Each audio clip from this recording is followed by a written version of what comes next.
it's probably hard for like the average person at first, but once you've like been through it, especially once you've like mastered rejection and been told no over and over, no, no, no, no, no.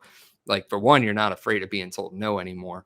But for two, one day you're gonna learn that like no is just part of it. Like you get to know, but there is something past no.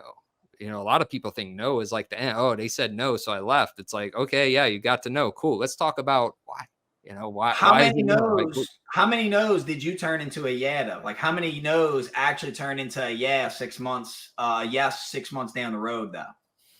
a lot of no's turned into yes, but it sometimes takes a lot longer than 6 months, man.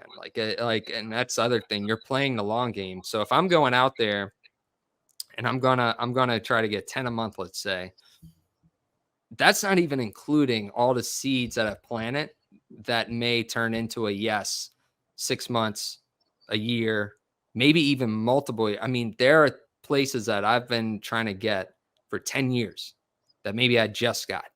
and you know, I wasn't stopping there every day. I wasn't stopping there every month. I might have stopped there like once or twice a year, but just like reminded them, like if there's ever a day, you ever want to go another route, you ever have a problem, you play the long game on this stuff. And then you get to the point where we are now, where our sales team like doesn't even have to push retail ATMs anymore because we planted so many seeds for so long that people now call us. People that, that's beautiful. Yeah, if they come talked to to you, bro, somebody that's on our beautiful. team years ago, right? And they're like, "Oh, I remember you." And finally, you know, something happened, or my vendor let me down, or whatever. And I mean, that actually happened this week, where a hotel in California, who like nobody here, like we haven't even called it. I don't even know how. Like I don't know if they just like emailed us like, "Hey, look, we need ATM." We're Like ready to move forward. you plant Attrition. you plant seeds and scatter seeds like all over the place, and one day Attrition is real, guys. Attrition's real. You know, you're gonna see, you know, them no's gonna turn to yeah. Now, Fast Cash ATM said that yeah, laundromats have so many gatekeepers. So, Richie, you ever seen Wolf of Wall Street? Remember the scene? Sell me this pen. Mm-hmm. So, tell me what Richie would do. You walk into a laundromat and you want to sell them credit card processing. You walk in, you don't know anybody, they don't know you. None of your connections work. But would you sell credit card processing to a laundromat? Like, Yeah, isn't some of a them take. Yeah, they laundromat take cards. They take really? cards. Yeah, a lot of them take cards. Yeah, a lot of them will have. You mean like at the What washroom? for their fold service for all the, you know, when they you drop off a bag of clothes, like the plant guys will drop off a bag of clothes. So like yeah, I know a Okay, few of them. yeah. But what would you do? So you walk in I mean, cold. look, if I'm selling, so cash discount is, in my opinion, like the easiest thing to sell to somebody who doesn't have cash discount. Now, look, it's gotten way easier than it was. Kevin knows a couple years ago, it was so new. Everybody's like, I Nobody don't wanted it. know. It's too good to be true. People aren't going to want to pay. But now everybody knows about it. Like it's become normal. So this doesn't just apply to laundromats. If I walk into any business and I'm selling credit card processing, the first question I'm going to ask is, hey, do you take credit cards? Which is usually yes.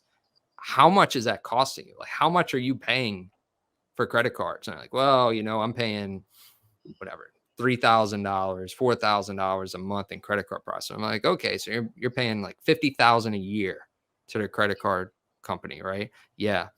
What could you do with another $50,000 a year? Like if Ooh, I could take that put a number on it. $50,000 and hand it right back to you, what would you buy with it? Like you're gonna buy a boat, you're gonna buy a vacation house, a condo, and all. You get them thinking, man. They start thinking like, man, you know, $50,000, because you got to think like the margin on a lot of businesses. You know, they're paying. You know, a guy might only make $100,000 or $200,000 off his business, and they're paying $50,000 in credit card fees. So that's a huge increase. That's like, I mean, they just went to a new level, right? Like getting that extra 50 grand without having to do any extra work. So I'm gonna be like, look, I can take that 50 grand and put it right back in your pocket. Now if you don't have their attention, something's wrong, right? Like, because Yeah, if yeah, somebody walks in my you office messed and up says that, somewhere in the process. yes. If somebody walks in Now my office and says that, if they're like, hey, and I'm look, I don't listening. care. I It's don't care free to how much listen. money I'm making. If they tell me if I have a way that you can save 50 grand right to your bottom line, that's going right. I'm like, dude, like, what do I need to do? Like, I'm listening. It's So free to listen. if you get their attention there, which you should, if they don't have cash discount, then you got it. I mean, if you can't close that, you can't close anything. Like you're giving somebody Yeah, it's free money. free It's 50 free grand. money. Yeah. Yeah. So I'll give y'all some big brain shit. I shouldn't be Richie. I shouldn't even be sharing this with him, man. But since y'all made it this far in the video, I'm gonna share it with y'all. Look, y'all, we got a few more minutes. So if y'all got any questions, drop them in now before we go. But I'll tell you exactly what I would do. So the first thing you do when you walk into place, one, just understand that who you're talking to, you need to not need the sale. So take off.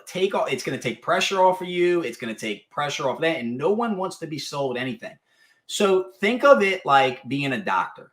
When you go to a doctor, Richie, the doctor is going to ask questions. They're going to probe you. They're going to, and what happens is it's going to allow the prospect to open up to you. So the less pushing, the less salesy you are, it's going to allow them to open up. Now, he was talking about gatekeepers with the laundromat.